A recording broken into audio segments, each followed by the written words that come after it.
Welcome to Breaking the Vow on Strong Island Radio. This is a show where we turn pain into power and find recovery after divorce, separation, and breakups. This is where we push the emotional hang-ups to the side and create a plan to reach our best possible potential. This is where the next chapter starts and how the healing begins. So let's welcome your hosts, Theresa D. and Benny, the life coach. And welcome back. This is episode number 4 of Breaking the Vow, where we turn pain into power, finding empowerment, finding recovery, pre, during, and post-divorce or separation or breakup or of any kind when you really want to just turn your life around and move away from certain lifestyles. I am Benny, the life coach. With me, as always, is Theresa. Good morning. Good morning. And how are we this morning? I'm doing okay, thanks. Are we going to get out of here on time today? No, we never get out on time. Is this my fault? It's always your fault. Is it because I talk too much? Yes, it is. I have news for you. We're running a podcast here. I have to talk. So we have a special guest today, and Theresa. I don't know if you know who he is. Do you know who he is? Of course I know who he is. Okay. So I'm gonna let you do the intro.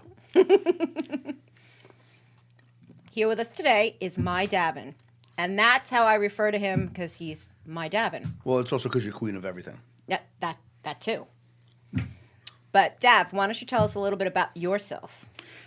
Let's see. I grew up here on the island. You know, it's one of those island boys, as they say, but the true island boy. You know, okay. Traveled around the world. You know, doing my thing, playing ball, playing on the pro circuit for a little bit. And then, getting out of the pro circuit and working in the health fields. And so here I am. You guys asked me to be part of this lovely show. And I'm trying to look at Ben, but then I look at Theresa. So I'm just, you were like, I have to look at you, but I am pretty. Yes, She is. She is. She is. And you have a better figure than me. What am I going to tell you? Different plumbing and everything. I understand. So now I'm a fan. Absolutely. Right? I'm a fan. And Not as big as me, though. I'm his biggest fan. Well, okay. All right. It's not about competition. It's not. It's not about comparison. Okay. It's about relating. Now, as a fan, you played pro ball, correct? Yes. As a fan, you played for who? Worked out with the New York Jets. Right. Played with the Florida Bobcats, Albany Firebirds, Vancouver, British Columbia, then Miami Dolphins. So New York Jets, right? Mm-hmm. As a New York Jet fan, I had a hard time with Miami for a little while. That's all right. That's all right. I love you. You're also huge. But I'm just saying. Wait, Dav, we have to ask, how tall are you? 6'5". The first time I meet him, I'm like, what are you, 6'8"? He's like, no, 6'5". I'm like, okay. I just feel short. Right. Legit. Yeah. So I think what's really great about you is what I find really comforting about you is you're a very warm individual, and you don't come off, you're not arrogant by any means, and you're really easy to talk to. Now, you went to school in Temple? Yes, Temple University. What'd you study there? Therapeutic recreation. Love that. So you behavioral specialist? I worked at Rehab Care Centers and became behavioral specialist, working there and in Children's Philadelphia. Excellent. So obviously one of the topics that we talk about here with divorce is the behaviors that go into them. What's your take on that? How would you like to address that? There's many different things that we look at in terms of divorce. A lot of divorce is over money, over not taking the steps that's needed to take it in terms of communication. One of the biggest things that I see going forward with this and looking back was the misunderstanding of something that you believed what was happening but was not happening. Mm-hmm. Right. And understanding that belief that you're trying to manifest in your head and you're believing everything around you, but it's untrue. Mm-hmm. So that's and realizing that, as we talked before, you have that turn back moment, mm-hmm. of behavior of, I can be wrong. Admit that you're wrong. Right. And you don't have to admit to the world. You can Say it, Ben. admit to your partner. Fess up when you mess up. That was from Frank Rangel. Yep. On our last show. That's Fess what I'm up when saying. you mess up. We even wrote it down on the board. Yep. Fess up before you mess up. It's it's so hard to do. Listen, I'll be the first one to tell you that I will take full responsibility of my actions if they're true. Yep. If they're not true, then I'm gonna tell you they're not true. You know, there's many different scenarios that I can go into that in working in the field and also being around different people that would say, hey, listen, you know, this happened and yeah, I was there, but you know what? That guy went home. Right. You know, he was thinking about home life instead of the life out here. Right. And a lot of these guys, when they look back and forth, they become this, you know, this big, I guess, glowing light that says, hey, yeah, we can set this up. But then, you know, those big glowing lights, they go away. Right. You know? Right. So that's those big glowing lights go away. That's something I want to talk about. Now, I have privately coached people that have been successful and I guess you would call them famous. And they have these interesting careers. So when the big lights go away, a lot of problems occurred for them afterwards. And that kind of infiltrated their home life, their love life, their personal life. And the actions that they took on or the behaviors that their behavior showed, you know, flaws in their character, obviously. Right. But is it the behavior or is there something behind that? You know, what happens when the big light glows away? What do you do then? Right. How do you deal with that? Right. I think that if there's no base for your building, you know, you can have that big light and that's great. You know, you're around those people all the time. But as you said, like when that goes away, what happens? What do you do? You know, some people fall into this whole disarray of things. You know, drugs, alcohol, crime. It's one of those things where you have to build your base. If your base is right and your friendships are right, then you can go from there. I know sometimes with me, I look back at people say, "Oh, you know, you're still friends with a person from childhood." Well, yeah, you know what? Because those are the people. That's my base. And I'm one of them. Yeah. That's my base right there. You know, and it's funny. It's going back and forth. It's, you know, I don't want to get too personal with your personal life, but there's something that happened in her life that, you know, my experience in the medical field kind of helped her out. Yeah. You know, It got me through. Theresa, you mean? Yes. Yeah. Okay. It got me through where it got me through. Not over it, not under it. Through it. it. Right. Well, there's no way through it, no way to it Exactly. but through it. Yeah. And Davin was the one who made me realize that. Right. So going back and forth to the limelight of, you know, yeah, you know what? I put on my socks the same way you put on yours. I put my shoes on the same way. I put my pants on the same way. You notice he's very humble. Let me tell you a little story about Davin. Go ahead. And Dav, you can jump in anytime you want. I run a not-for-profit organization called Hope Floats Long Island. And in the middle of the pandemic, there was an urgent care that we had donated medical tents to for them to do their COVID testing outside. Now, I put out a call for someone to, they had heaters, but they had no propane. Okay. So I put the word out. Davin calls me. He's across the island. Right. The other side of the island. Don't worry, I got this. I said, okay. This man got propane, went to the urgent care, hooked it up. I mean, you have no idea how much that meant to them. They were able to test hundreds and hundreds of patients because of what Davin did. That is a humble man. Never once did anybody really know who he was, except for me, of course, because I'm your biggest fan.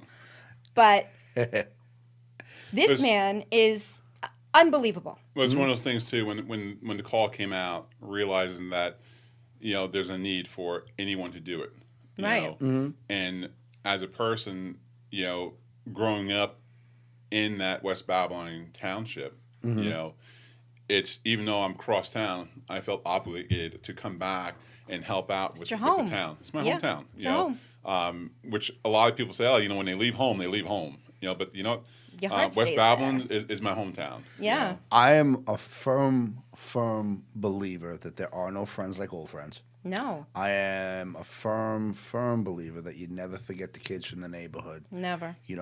Listen, I have friends in my life that, we made different choices.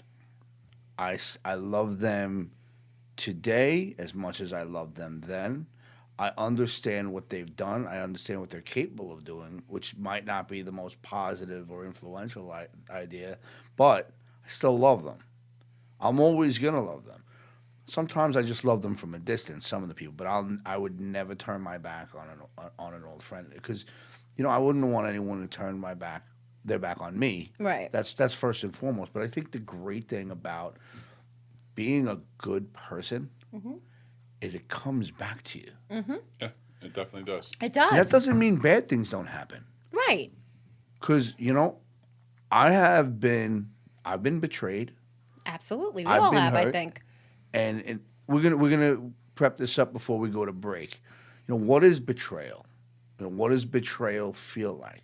What is it like? You had mentioned before about believing something and then all of a sudden finding it's untrue. Right. What is that realization like? And then the question we want to discuss is, what do we do about that? How do we navigate from there? Right. How do we navigate? I think it has to be to both parties. I know that we're just about to wrapping up, going down to the break. But I think it's about both parties understanding what's at stake. Right. It's not. And a lot just of people about, don't understand that. Yeah. Yeah. All right. So let's take a little commercial break right now. We got to pay the bills. There you go. Got to pay the bills. Gotta go to the bathroom. Got to go to the bathroom. We'll be right back.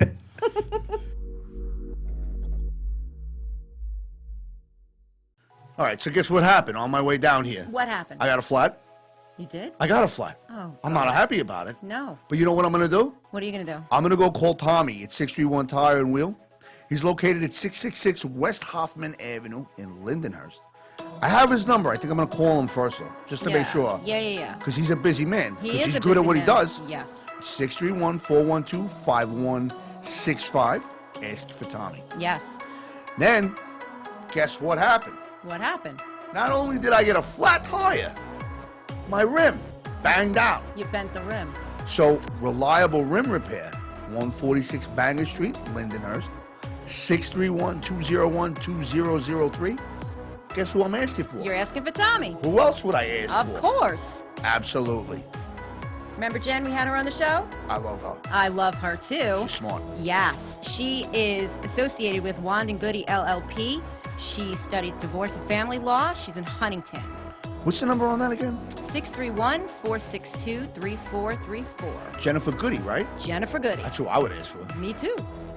So guess what? What? Again, it's your fault that we work late. I am so hungry. Giovanni's? Yes. Promise. Yes, I promise. Okay, I'm getting eggplant parm. I'm getting pizza. Maybe I'll get both. A little I think we pasta. should. A little pasta. Yum. I'll lose my elbows in the sauce. I Ah, love it. Giovanni's, I can't wait. 1009 Little East Neck Road in West Babylon. 631-669-9507. Ask for Gio and be sure to tell him, Theresa sent you. not Benny, because he doesn't know me so well.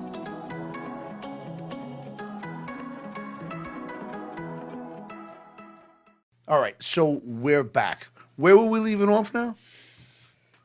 Fess up when you mess up. Fess up when you Fess up mess when up. you Now, mess but up. you were talking about two people having to understand what's at stake. Yeah. It has been my experience, and I think it's a lot of people's experience, that not everybody holds up to their end of the bargain. So what do you do when someone else is not looking to take care of their side of the street? How do you move forward? It's hard. It's hard. Believing that you can do it, there's many different. There's a guy, Gary, I'm drawing a blank on his last name, but he talks about giving 100%, into your marriage, and marriage is a 50-50 deal. It is. But when that partner starts to fall off, you know, you have to pick up and fight and carry that partner. Right. You know, and when you look at the vows you take, you know, it's for better or for worse. You know, Right. it's bringing that through and carrying that along. You know, and when you have the fight that happens where you both don't see eye to eye or on the same page, you know, and you start flipping pages. Now you're a book ahead. You know, Right. and sometimes it happens when you catch that end of that book and you say, you know, shoot, I got to reread that book because I didn't get it the first time. Right. I didn't get it the second time. Right. But when someone comes to you and say, hey, listen, we're dropping the hammer, you kind of like stop what you're doing and you look back and go, you know what? All right, there's a chance to make this right. And sometimes that chance is harder than most. And sometimes that chance is one of those, you're not going to get over it. Right. Know? But believe in what you're doing, not in someone else doing it for you. Right. You know, there's always that third party. If there's something going on, that third party is going to win, regardless of what you say, what you do. That third party is going to win. You know, that person is going to believe that third party. That person is going to believe that fourth party. Right. Whatever it is, you know, you wake up in the middle of the night and you see it. You know, you're fighting for what you believe in, Right. and you're fighting for, you know, your whole life. You know, that's all of a sudden torn apart. You know, Right. which is hard to do. Hard to do. Right. And Betray- what about the emotional hamster wheel? It's that's when you start losing a lot of weight. Yeah. Yes. Well, So I remember my first. I didn't have my childhood was very different, Right. and I didn't have like a real relationship until like college. Right. Like I never had a high school sweetheart. I never went to high school, Right. and I was away for a while, and then when I came home, I went to Nassau Community College, which I didn't get thrown out of, but I didn't necessarily get invited back. You know what I mean? Okay. Right. Okay. You know, they weren't like you have to leave. They were just like, yeah, we're gonna part ways here. Right. So, because it's not like I went to class, but I remember my first attempt at a relationship, and I thought, well, this is how it's supposed to be because you're told on page 6 what it says how a relationship's supposed to work, how a girlfriend's supposed to work, and I remember when I found out when I met her, she was dating someone else. And I said, listen, this isn't going to work because, A, this guy wants to kick my teeth down my throat. Yeah. Right. There was no bro code where you were his friend. I wasn't his friend. Oh, okay. You know what? When I found out, a buddy of mine's like, hey, listen, you know, I know the guy. And so he came to class, and he asked me, he goes, is your name Ed? I go, no. He goes, do you know my girlfriend? I go, who's your girlfriend? And he says, Joanna. So I says, yeah, I sit in class with her. He goes, yeah. So you know I'm a boyfriend. I said, yeah, a friend of mine says he knows you. He goes, I don't care. I'm just letting you know. And I'm paraphrasing, but more or less it went that way. And I was like, and I told him, like, hey, your boyfriend kind of introduced himself to me. There's no reason for that. And she and I kind of started talking because after he threatened me, I was like, well, he can go screw himself now because like there was no reason for that. I wasn't even thinking about it.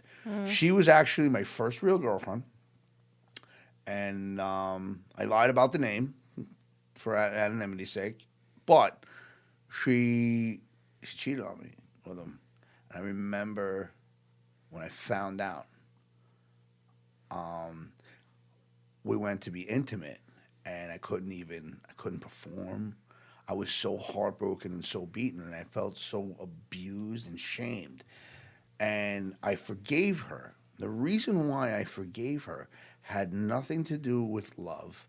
It was really because I didn't want to believe it, and I wanted to hold this thing, I'll call it, this idea, this phantom of a concept of what a relationship or a girlfriend might be. And you know what happened? Later on, she cheated on me again. And I was like, what's wrong with me? Of course. I took it, something has to be wrong with me. I never assumed that maybe this had nothing to do with me. Mm-hmm. It had nothing to do with me at all. It didn't mean it didn't hurt. Mm-hmm. But it did. It hurt me deep down to the core. But I had to. That was my first attempt. You know what I remember saying after that, and I'm not proud of the way I behaved afterwards. But I said that's never happening to me again. I'm never gonna go through that. So betrayal, people being disloyal, people cheating. It's all part of the behavioral process. There's so much more behind that. Yep. And with you and your education, I would like you to talk about that a little bit, so people can have an in-depth understanding of what goes on, and also both sides of the fence. Because it's hurtful. It is. It is. When you have the one and two people that are at each other's necks, and you believe, and this all goes back to that turn back moment. You believe what people have been saying, because if you pick up my phone and you read my phone, you're not understanding the content of that text, between those two people. It might be something completely different than what you actually are reading. Right. So the interpretation isn't the same as the intention. It absolutely. Right. And then when you find out about what's going on, it's almost like an argument, because now you opened up Pandora's box. And you're looking in Pandora's box, and all this stuff starts pouring out, and you're looking and you go, oh my God, I knew this has happened. I knew this has happened. No, that's not what was happening. That is not what is basically going on between these two parties.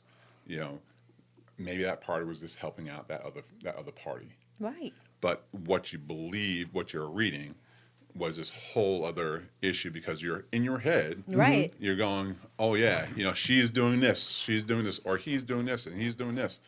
Meanwhile, it's, let me see your phone. Can you tell me about this text?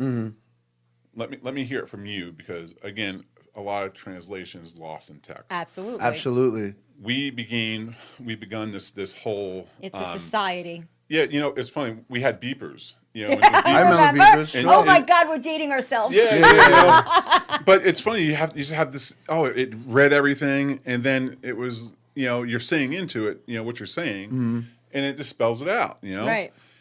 And that was easier. But then we relied on, when you go home, you're texting. Right. Instead of picking a phone and talking to the person. No one talks anymore. No one talks anymore. Or emails. It's the biggest. I can actually walk in my house and look around, and I was at first, it was, oh, why are you always on your phone? And me, it was more work stuff that I was on the phone with. Right. And when I was done, I just put it down. But I can walk into the room and have a conversation with myself. Because everyone else is on their devices. Yeah, exactly. They're all like zombies. And it's almost like that when you look at the two sides, you have that one person that is just relying on that device to carry them through whatever. Social media is a big draw. All these apps are a big draw. Yeah. But again, it's putting your life on hold. Or let's take a step back, take a step back, and look at this whole picture, and look in and see what's really disrupting this life. Just because Susie May, has this, this big divorce thing going on, or is separated, or has dating, whomever, doesn't mean that she's actually having a great life. Right. It might seem like she's having a great life. But this is the same person. Or on social media, she is having a great life. Yeah, absolutely. Oh my God! So there's one of the greatest life. saying I ever saw on Facebook is, "May your life be as good as you pretend it is to be on Facebook." And there's a lot of people that I know. Like there are a lot of people that I know. If you look at their Facebook life, It's would totally think, different. Yeah, and then all of a sudden, then you get to know them a little bit, and then whoa, Yeah. not quite the same. Yeah. One of these two is not like the other. Exactly. No. It almost goes back to that like I said, it's that Sesame Street, it's like everything looks great on the outside. Yes. But then you find out that, Mr. Rogers, is doing something completely different. Right. Or you- Big Bird Right. is Well, Big shacking Bird. up in the alley Yeah. somewhere. And what do you do? Do you let's read between the lines. What's really happening? Right. Mr. Rogers was sacred. So So was Big Bird. I don't know, man. Big Bird, Bert and Ernie, they lived in the same room together. That's Nobody true. ever talked about that. No one ever talked about it. No. But and I remember Teletubbies, and there was like a whole thing about them being maybe strange. I don't know. Yeah. But we're gonna stay away from sexuality on Okay. this one, just for now. Yeah. Yeah, It's another show. Mr. Rogers was that's awesome. definitely another show. That's another is- show. That's another Well, show altogether. So sexuality is very interesting. So then I learned that I can only take care of my side of the street. Right. Other people are gonna do what they're gonna do, and I know that in relationships in the past where I guess I wouldn't say call it a hostage, but like there were times where I didn't put myself in to the relationship properly, where I made my mistakes. Right. So let's take a quick break before we get into my list of mistakes. Well, here we And a go. long list is. And like I said, fess up when you mess up. That's Exactly. it. I'm really digging this. I wrote a book about all my mess ups. Don't worry about it. All right.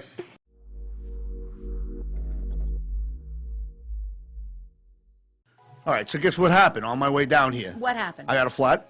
You did? I got a flat. Oh. I'm not happy about it. No. But you know what I'm going to do? What are you going to do? I'm going to go call Tommy at 631 Tire and Wheel. He's located at 666 West Hoffman Avenue in Lindenhurst. I have his number. I think I'm going to call him first, though, just to make sure. Yeah. Because he's a busy man. He Because is he's a good at busy what he man. does. Yes. 631-412-5165. Ask for Tommy. Yes. Then, guess what happened? What happened? Not only did I get a flat tire, my rim banged out. You bent the rim. So, Reliable Rim Repair, 146 Banger Street, Lindenhurst, 631-201-2003. Guess who I'm asking for? You're asking for Tommy. Who else would I ask Of for? course. Absolutely.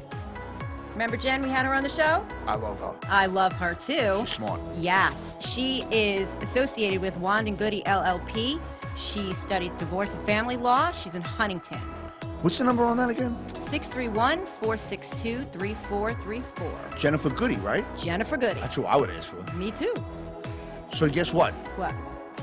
Again, it's your fault that we work late. I am so hungry. Giovanni's? Yes. Promise. Yes, I promise. Okay, I'm getting eggplant parm. I'm getting pizza. Maybe I'll get both. A little I think we pasta. should. A little pasta. Yum. I'll lose my elbows in the sauce. I Ah, love it. Giovanni's, can't wait. 1009 Little East Neck Road in West Babylon. 631-669-9507. Ask for Gio and be sure to tell him, Theresa sent you. not Benny, because he doesn't know me so well.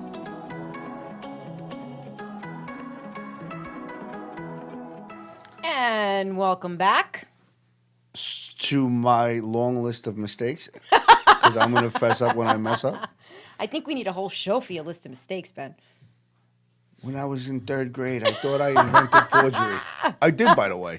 I really did. I thought I invented forgery. I think it was third grade. Might have been second grade. We used to have these notes that got sent home by the teacher, Right. Yeah. and I never would bring them home. There was happy notes and sad notes. Mm.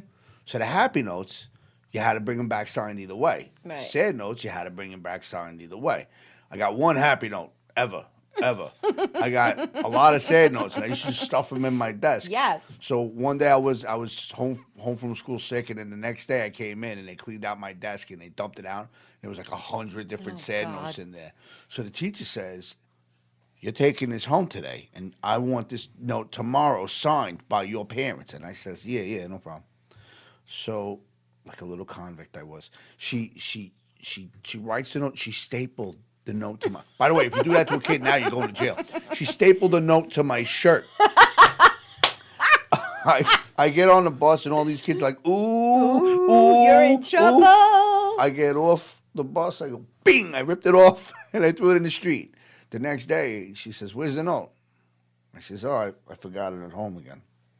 She's like, "All right, I'm going to give you one more chance. If you don't bring this note in the next day, signed, I'm calling your mother." I was like, "Oh, no." So I went into my bedroom, right, and I'm sitting at my little desk with my blue feety pajamas on. They were cute. So was I.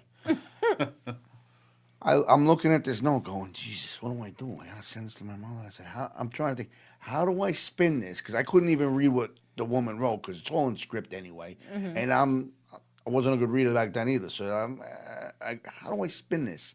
And what kind of scam could I run here? And I said, you know what? She's just going to sign AK on it. Maybe she won't read it. And I go, wait a second. Whoa, wait, time out. That's all my mother does. She puts she puts her initials. So I figured to myself, I said, self, I got an I'm idea. going to forge her signature. I didn't know it was called forgery. I didn't know what it was. I'm like, but maybe I can make money doing this. This is great. So I put the AK and I wrote it in a circle just like my mother did. I have a list of friends now. Yeah. So like the next day I go in and I'm sitting at my desk like a convict about to beat a charge. And she's like, excuse me, Mr. Kimmel? I said, yeah. She goes, do you have that note for me? So I walked up, third grade. You had to know there was going to be problems. I walked up to a desk, and I threw it on a desk. I go, here's your freaking note. Wham! Said it just like that. I might even curse. I'm not sure. I know I said, here's your freaking note. And then I turned to walk away. And again, I don't know if you guys remember this type of talk. I don't know if teachers still do that today because I'm older.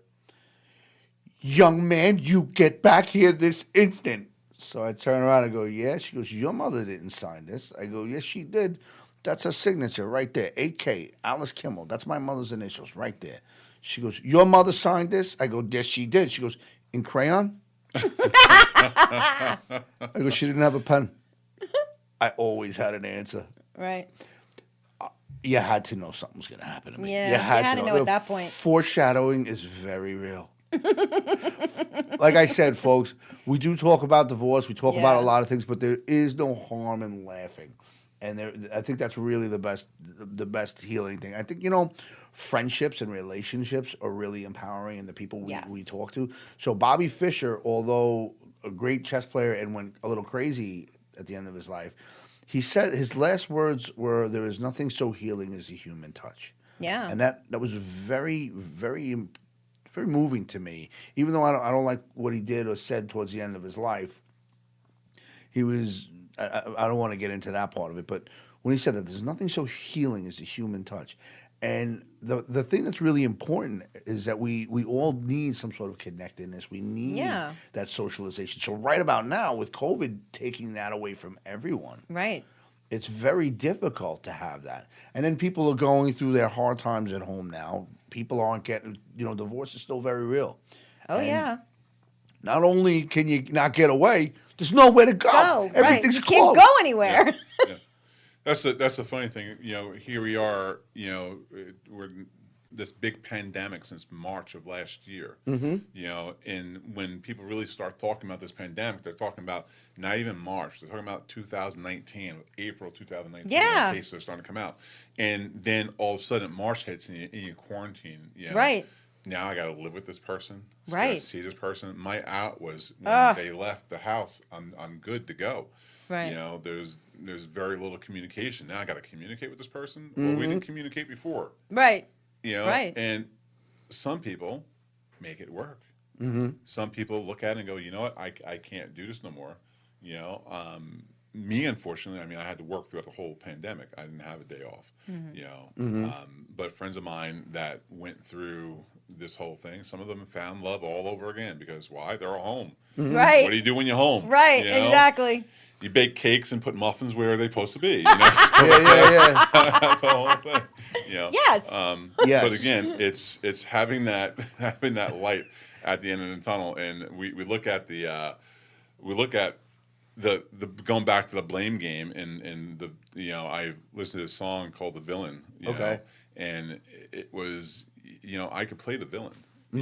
If it makes you feel great at night, you can sleep at night. I'll be the villain, but sooner or later, there's no more villain there, right? So it's going to show what's happening in your own personal life. Yes, so you have to, and it's a really great saying, is fess up when you mess up. Yes, it just keeps popping. We love Fran. Yeah, Fran gave us that. I'm gonna use that. All the time so fess up when you mess up.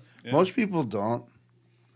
I think it took me a long time to be able to do that. Because I think it takes everyone a long time. But why?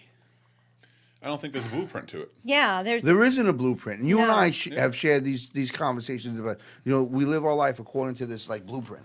Yeah. Now, I understand that so the ego is a very fragile thing. The reason why people everyone has a need to be right and a fear of being wrong, as if this identifies who we are, but it doesn't. My divorce doesn't identify me for who I am. It doesn't mean I'm a bad person. Doesn't mean No. I'm a good person. Because of my relationship with my child after the divorce, doesn't mean I'm a bad person. Doesn't mean No. I'm a bad father.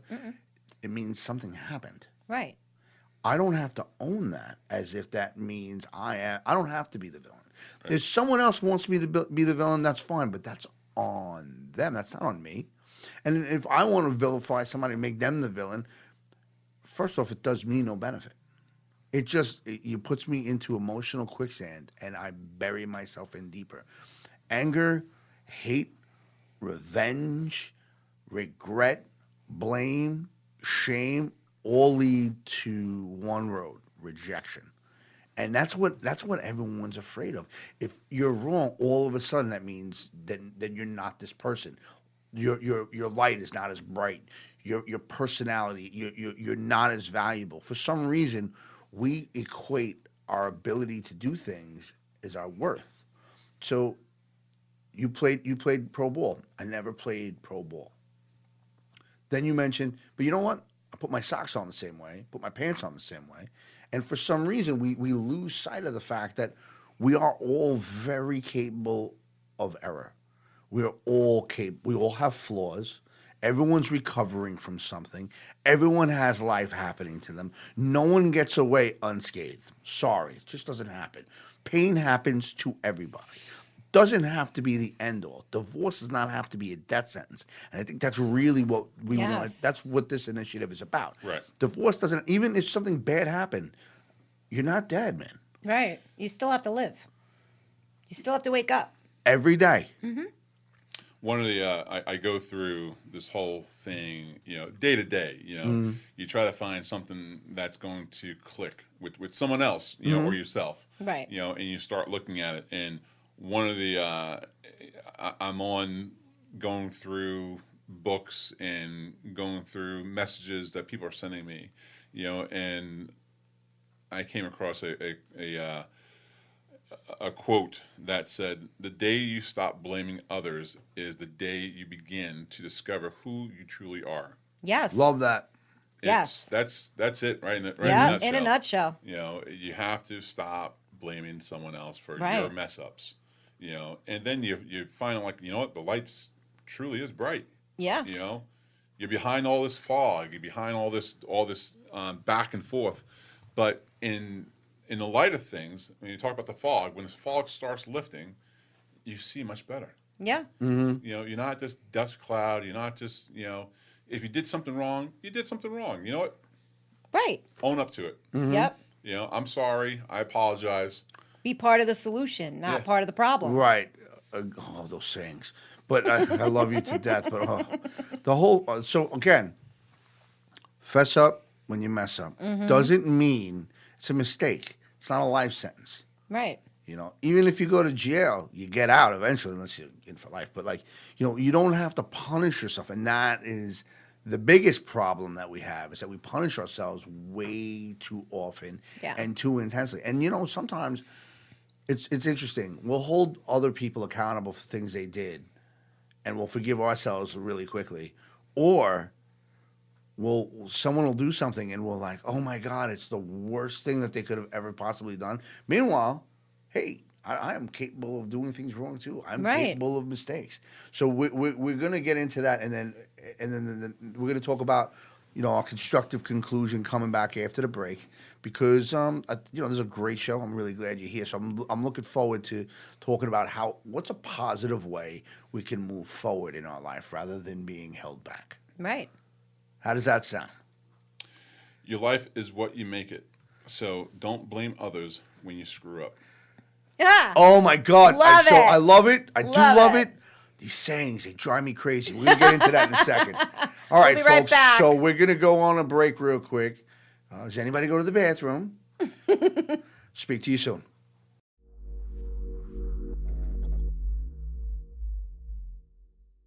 All right, so guess what happened on my way down here? What happened? I got a flat. You did? I got a flat. Oh, I'm not happy about it. No. But you know what I'm going to do? What are you going to do? I'm going to go call Tommy at 631 Tire and Wheel. He's located at 666 West Hoffman Avenue in Lindenhurst. I have his number. I think I'm going to call him first, though, just to make sure. Yeah. Because he's a busy man. He Because is he's good at what he does. Yes. 631-412-5165. Ask for Tommy. Yes. Then, guess what happened? What happened? Not only did I get a flat tire, my rim banged out. You bent the rim. So, Reliable Rim Repair, 146 Banger Street, Lindenhurst, 631-201-2003. Guess who I'm asking for? You're asking for Tommy. Who else would I ask for? Of course. Absolutely. Remember Jen, we had her on the show? I love her. I love her too. She's smart. Yes. She is associated with Wand and Goody LLP. She studies divorce and family law. She's in Huntington. What's the number on that again? 631-462-3434. Jennifer Goody, right? Jennifer Goody. That's who I would ask for. Me too. So guess what? What? Again, it's your fault that we worked late. I am so hungry. Giovanni's? Yes. Promise. Yes, I promise. Okay, I'm getting eggplant parm. I'm getting pizza. Maybe I'll get both. A little I pasta. think we should. A little pasta. Yum. I'll lose my elbows in the sauce. I Ah, love it. Giovanni's, I can't wait. 1009 Little East Neck Road in West Babylon. 631-669-9507. Ask for Gio and be sure to tell him, Theresa sent you. not Benny, because he doesn't know me so well.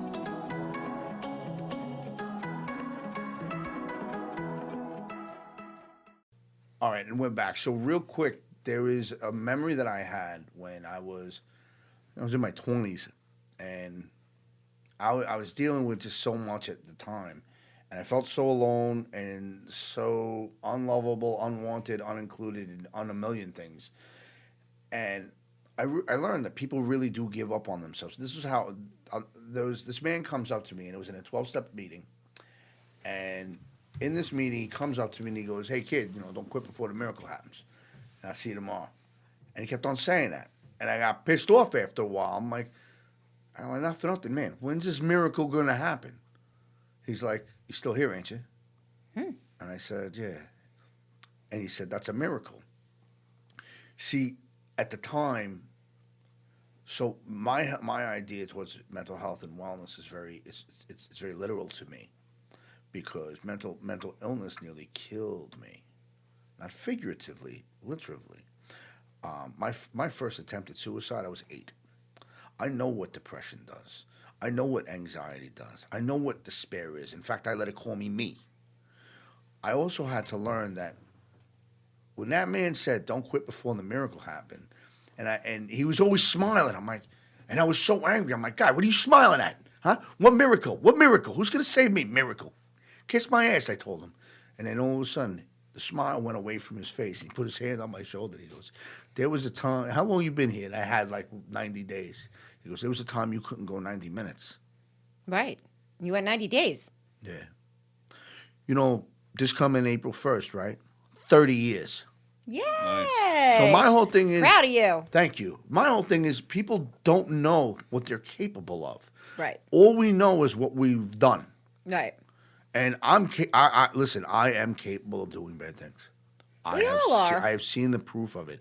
I am capable of not doing things that have given me nightmares, and I'm capable of doing things that, listen, I put it out in my first book, Operation Depression.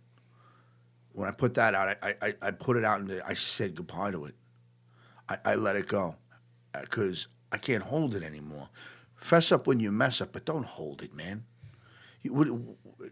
Half the things that happen to me are not my fault, but I blame myself. Yeah. And what happens is when all you do that, you get into this rejective thinking, and it doesn't work. It doesn't work. It doesn't make you move forward. No. It makes you want to quit. Right. You give into that emotional quicksand. So what we want to talk about now is what is the steps we're going to take to find recovery? How are we going to keep going rather than give up? Because the only one person you're quitting on is you. You. Right. It's funny since the since the new year, I have dealt with 3 deaths that revolved around drugs and alcohol, but depression, anxiety, the things that we don't talk about. Right. Kind of push it to the side and let the other person deal with it. You Right. know? Quitting is real easy. Yeah. Quitting's easy. That's the easy way out. Easy way out. It's the easy thing to do when you're forced with a little bit of a challenge. You know, it's easy in the quitting is just to say, you know what, I'm done.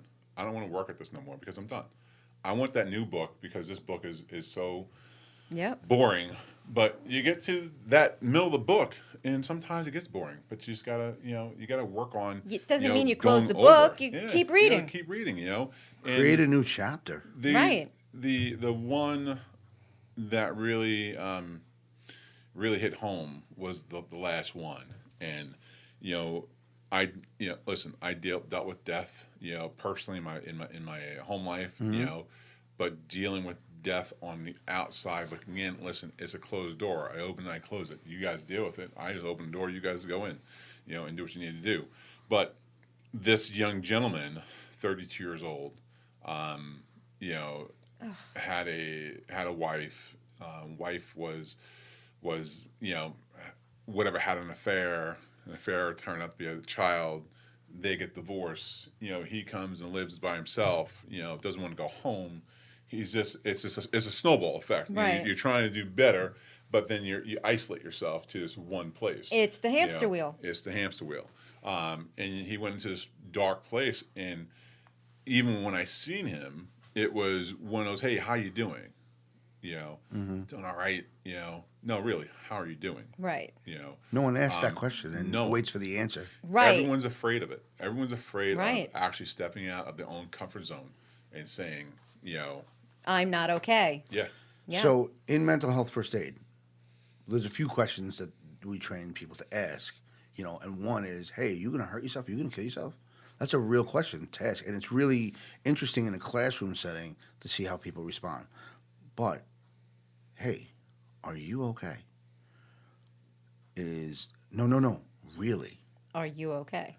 And listen, Because every woman's standard answer is, I'm fine. Not Listen, that I've heard that before. Right. it's women and men. It's Yeah. true. It's women right, and men. both. All right, yeah. Listen, I'm fine.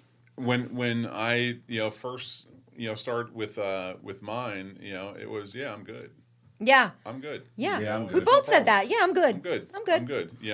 And then it starts hitting you, and you start looking at your whole life that you built, and you're like, hold on, wait, I'm just going to let this go down this slope, Right. this ski slope, and it's going to be the biggest Yeah. jump ever. Exactly.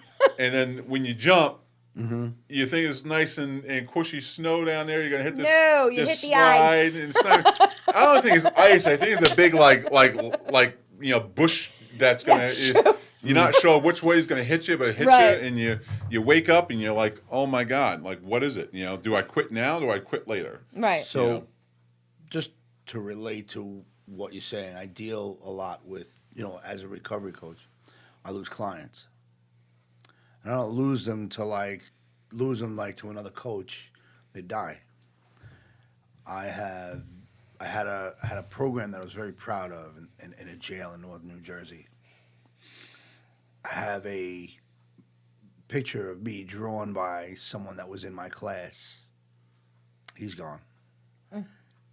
I have a long list of people gone, young people with families, older people with families. There is someone that I am in contact with a few times a week just to check in because they're my friend and someone from the neighborhood that I'm very loyal to. Thanksgiving is a day to be thankful for. I got the call 30 minutes after she found out what happened to her daughter. And then since then, I think the number is a little higher than 3. And So mental health needs, and when we don't address mental health fitness, understanding, and awareness, that's when we quit before the miracle happens. Right. And the hardest part about addiction is it usually hurts more people than the addict or the alcoholic. Exactly. It does. It has to. And it's something that I am extremely passionate about, and it is something that I don't care if I stand by myself. I'm gonna fight back. They put me in a jail. I didn't care where they put me. I didn't care who was there. I said exactly what I needed to say, and it was really good that, maybe you don't get a lot of messages after, but you hear someone say, hey, just want to let you know I'm doing good. And because you, being the person you are. And he's an awesome one. Exactly. I try. You do a You good don't have job, to man. try. You know, it's one of those things, Ben. You've been through a tremendous amount of things yourself, and so has Theresa. And As we all, yeah. as we all, and one of those curves that we all have is that learning curve of wanting to do better. Mm-hmm. Right. And once that has happened, that you've seen the dirt. Mm-hmm. You're Right. like, you know what? I'm tired of messing with the dirt. I think I remember I was like, maybe I'm crazy. So I was sitting in front of this guy in this rehab, and he's like, you know how you know you ain't crazy? I go, how? He goes, because you think you're crazy. Crazy people don't think they're crazy. Crazy people don't think they're crazy. It's He goes, true. he goes, you ever think you're stupid? I go, all the time. He goes, guess what? Stupid people think they're smart. And I was like, I remember him saying Wow. that to me. And I just remember how impactful that was, because we think we have this idea that there's something so incredibly wrong with us. There isn't. You have Right. everything you need to be successful. Right. Everyone has the Success wherewithal. starts with you. Yeah. Yeah, and that's and listen. What's your takeaway? Yeah, my takeaway Mm-hmm. is I got to hang out with Davin. Me too. Well, I get to hang out with you as well. Yeah. But you kind of put like me to the back because you're like, I'm better looking. Remember how you said that in the beginning? And then Yes. Davin's like, I don't But swing it's that true. way. You're all right looking. I mean, I wouldn't throw you out of bed for eating crackers kind of thing. I get it. But no, But I'll still give you a hug. I love you too, brother. Love you. So, we got to be careful, COVID conscious and all Yeah, that that's stuff. right. Right. I'm actually waiting to get my second shot this week. Nice. Yeah. Okay. So, it's time to put the virus behind us. I'm looking It's forward time. to it is, and I'm looking forward to the shows coming. And we got show 5 coming up, Woo! and not telling anybody who the guest is just yet. No, not yet. Not yet. Secret. It is a secret. It is. It's a secret. Don't quit. Don't quit Right. before the miracle happened. And what Don't else? Quit. Fess up when you mess up. So, do you have a takeaway from this?